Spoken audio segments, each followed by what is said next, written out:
This is the Cowboys Report. We've got some news and rumors coming at you guys because we do videos every single day, all for free right here on the Cowboys Report. If you want to join the most watched and most subscribed Cowboys YouTube channel out there, hit that sub button right now.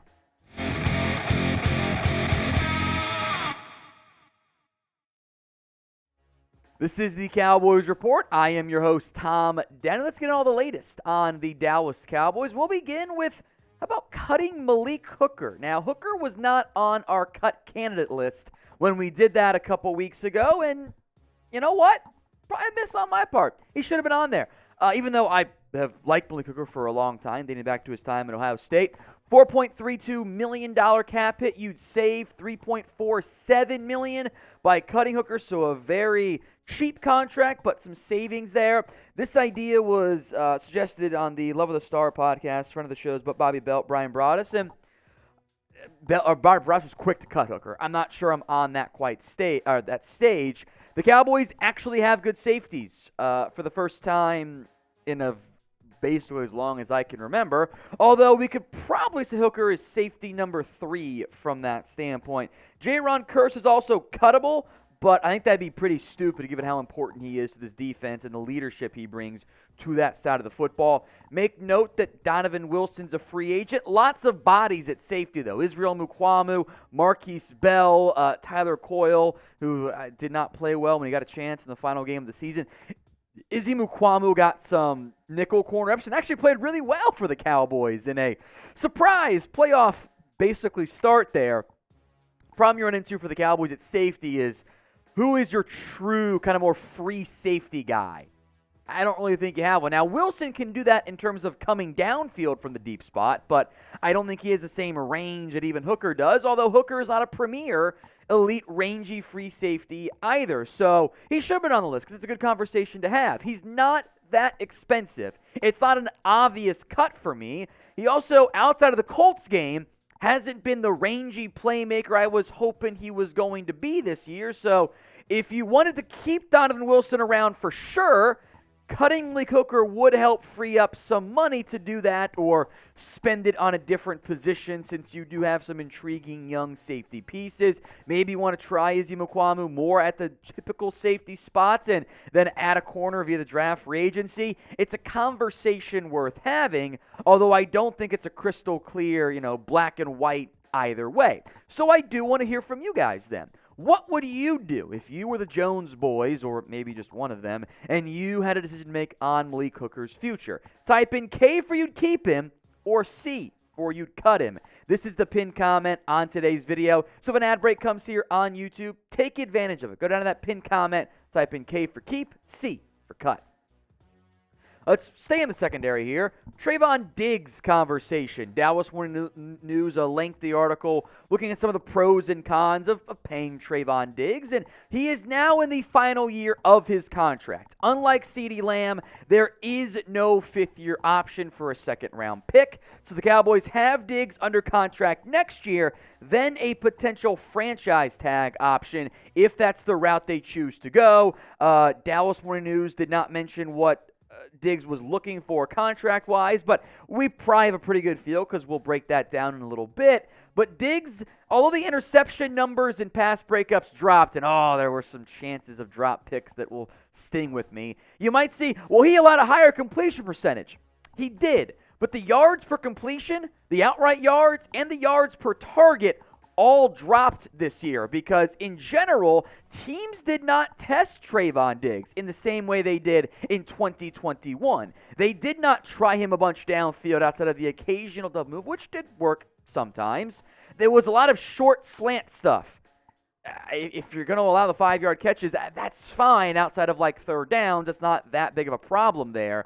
So that's why the yards are lower and the completion rate is higher. Yards per target, yards per catch allowed, all dropped this year. That's a big deal. He is, by the way, tied for the most interceptions since he entered the NFL, which is a pretty big deal. Dallas Morning News also mentioned he was not considered a leader on the Cowboys defense, more of a quiet nature. Used the phrase recluse in the locker room, which I'm not overly bothered by that, but I do want to make note of it. So we'll spend some more time on this. But will the Cowboys pay Trevon Diggs this offseason? Predict it for me. Y for yes, N for no. More on Trevon Diggs, coming, but today's show is made possible by Fume. We all have bad habits, and we certainly know how hard it can be to kick those bad habits. Our sponsor, Fume, is on a mission to accelerate humanity's breakup from the bad habits that consume far too many of us. Fume is a natural diffusive device that uses plants and behavioral science to help you trade out your negative habit for a positive one. I didn't expect much out of Fume when I got it, but the minty sensation is powerful and actually feels pretty good too. The Journey Pack, which is what they're giving you 10% off on, more on that in a second, comes with 3 unique flavors for you to enjoy: maple pepper, crisp mint, and white cranberry. Fume is not a vape, by the way. It is a non-electronic device designed to transform your negative habits. The easiest way to stop a bad habit is switch to a positive one, and Fume is designed perfectly to do just that. Head to tryfume.com/chatsports and use code chatsports to save 10% off the Journey Pack today. That's tryfum.com/chatsports and use code chatsports. Save an additional 10% off your order today. And links in the comments section and the description of today's show. Back to Diggs now. When it comes to paying players early, unfortunately, the Cowboys have not been very good in this category, especially as of late. They paid Zeke Elliott early because he kind of forced his way there. Hasn't worked out that great. They paid Jalen Smith early. That was a move that I was on board with. I will admit my own error there. Complete disaster. They were early to pay La'el Collins, worked for a little bit, and then kind of fell apart because he couldn't stay healthy and allegedly wasn't in shape.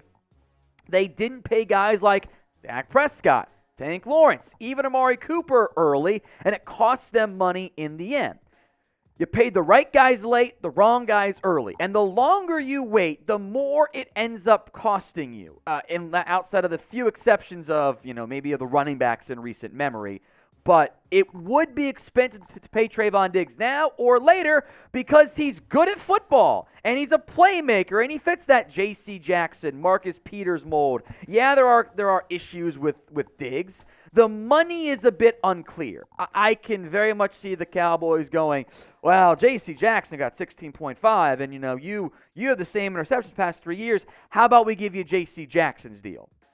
And I don't think Diggs would go for that at all. I think you're going to be approaching that $20 million threshold. And you know what? When you got guys like A.J. Terrell, Darius Slay's due for a new deal too, and some of the guys on this list too are also up for new deals in the near future, / other young players. Jalen Johnson, we're a year away from Patrick Surtain getting the probably highest paid cornerback contract ever, or maybe a year and a half away from that. It'll be expensive. I know that going in.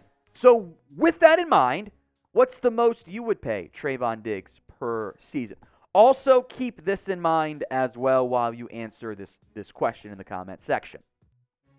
Do we think we've seen the best from Trevon Diggs at this point? I am uninclined to believe that. He's a young player who has not taken steps forward each and every single season and has plenty of room to grow. So I'm not going to think that this is the peak of Diggs, which makes me more inclined to get that deal done. All right, now it's time for Calais Campbell there. Micah Parsons, he is one of us. He is recruiting players on social media, and I appreciate Micah doing that because, well, we'll talk about the Joneses here in a little bit.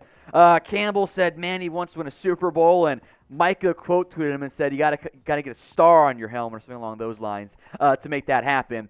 So let's talk about adding Calais Campbell. I feel like Micah's just going to provide content for us of, he recruited this guy on social media, and I respect the hell out of it, Micah. Please keep doing that. Campbell is old. He turns 37 before the year starts. The 6'8", 300-pound freak of nature offers you some defensive end stuff, some defensive tackle reps there.